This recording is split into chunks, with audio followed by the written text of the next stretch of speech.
Hi, my name is Milena. I study at the Erasmus University. I study specifically at Erasmus School of Economics, and I study international business economics and economics. When I started my degree, I had a lot of luck meeting people from 1 year above me who were able to give me some tips and tricks about the course itself and how I could study and all those things. So I wanted to share a little bit about the things that I've learned and the things that I wished I would have known before I started studying that I honestly think will help everyone. And hopefully this will help you get your degree faster, better, and with higher grades. So a little note, I did make a video specifically talking about why I ended up choosing going to Erasmus and such. Great university, strongly recommend, but that's a different video. So here I'll be talking about very specific tips that have worked for me in my course. They may work for different courses, but to be honest, we never know. Tip number 1! Okay, so the first thing I wish I would have known when I started studying was that the first grades you get, so your first year, determines if you can go abroad in your third year. So in your third year, you have the choice of doing, I think it was like a minor, an internship, or you can go abroad. What I didn't know until around the beginning of my second year was that for you to qualify to go to an abroad study and to have an exchange, you had to have sufficient grades for it. I'm not quite sure, I'll check and I'll add the number here, but so this is how much you have to have on average from all your courses in the first year to be able to qualify to go abroad. And so, in your third year, you can decide if you want to do your internship, if you can go abroad depending on your grades, electives and minors and such. And if you want to hear a little bit about how the internship process goes and how to send in a proposal, do let me know. Thing number 2. My second tip would be that the majority of the books you need, you don't necessarily need to buy firsthand or buy at all. Depending on what course, the books that are required have, I guess, different importance, Like for example, if you need the book because of the material, then obviously it's a little bit more essential, but for some courses, they actually only want you to have the book to be able to do the exercises and practices. And on top of that, you don't necessarily need to get the edition or the newest edition that they're asking for, because most often there are older editions that have the same content, and the university knows that. So sometimes they even put a little matrix where they show, okay, so this chapter in this edition is this chapter in this edition. It's not for all courses. I do know that that was the case for accounting, so the first course we had, but it might change.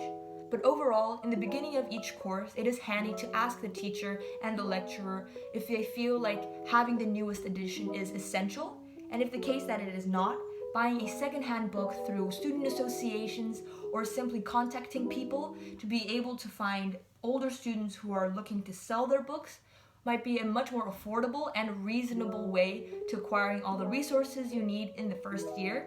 On average, on the Erasmus website, they say you spend around 100 euros a month for books, and that's quite a lot. So if you can kind of cut down the prices by looking at different alternatives, I strongly recommend that. Number 3.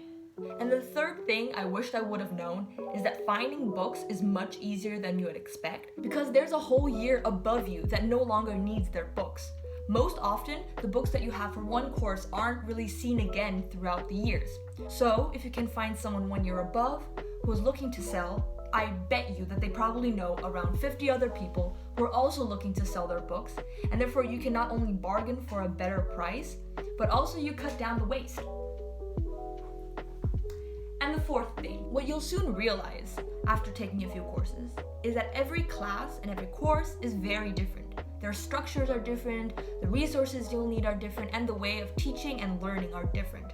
A really interesting thing is that some classes don't even have exams or final exams.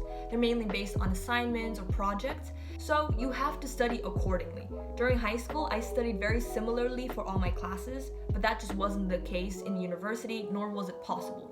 To do your best, you have to adapt, and it is really great to know that all the classes have a little bit of a description under their course manual on how the class will be going and how you will be graded. So I recommend you to read that thoroughly before you start any of your classes. Number 5, don't overcomplicate things. Some classes, and you'll soon realize, have a lot of things that you need to know and to understand. And really going into the exact details of everything might be a lot to handle. So what I do recommend is to go after summaries. I know a lot of people who pass their exams just on summaries. I was a little bit hesitant in the beginning just because only having summaries from someone else for me felt a little bit odd. But after a while you realize that just by being able to review your content through a summary is already helpful. And having that extra resource really gets you to go that extra mile. And on that note, you don't even need to get summaries from associations or websites. You may even just get the study material that the students in the year above have used. I have a lot of notes that I don't use anymore. So my plan is to just give them to the people who are 1 year below, and hopefully that will help them. And I put a lot of time on those summaries, like an absurd amount of time. And so if it's able to help someone other than myself to pass the course and the exams, I fully support it. On that note, if you're having difficulties in any of the classes, feel free to send me a message and maybe I have some online notes or PDFs that may help you. So, little mention, there's also the website called Studoku, which is the student documents, where you can find also a bunch of summaries and past exams, practice exams, review things, just overall material. If you make an account, it is really handy to have access to all those things. I don't think it was very expensive. I think it was 36 euros a year. But if you have one account that you share between all your friends, it's much more affordable and everyone can use it. Number 6. Some people seem to have this stigma that in the first year they can't do anything but study. It is only studies that matter. And yes, studies do matter, don't get me wrong. However, you do have more time than you realize. So if you feel like you've gotten a good grip of your material and your studies, join a student association or a study association. They're very different, I've learned. You can join the EFR, which is the Overall Economic Faculty Association. Currently, I'm also part of the MAEUR, which is the Marketing Association at Erasmus.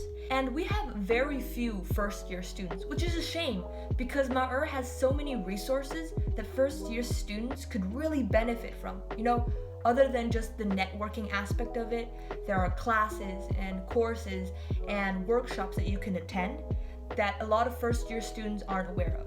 So if you are interested in marketing or data communications, I strongly recommend you to look at MAEUR, see if it's something that you're interested in, and then also sign up as a member so you can take advantage of all the things they have. Number 7.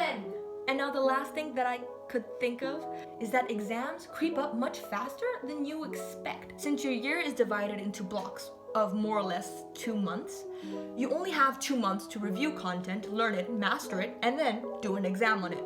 Assuming again that your course does an exam.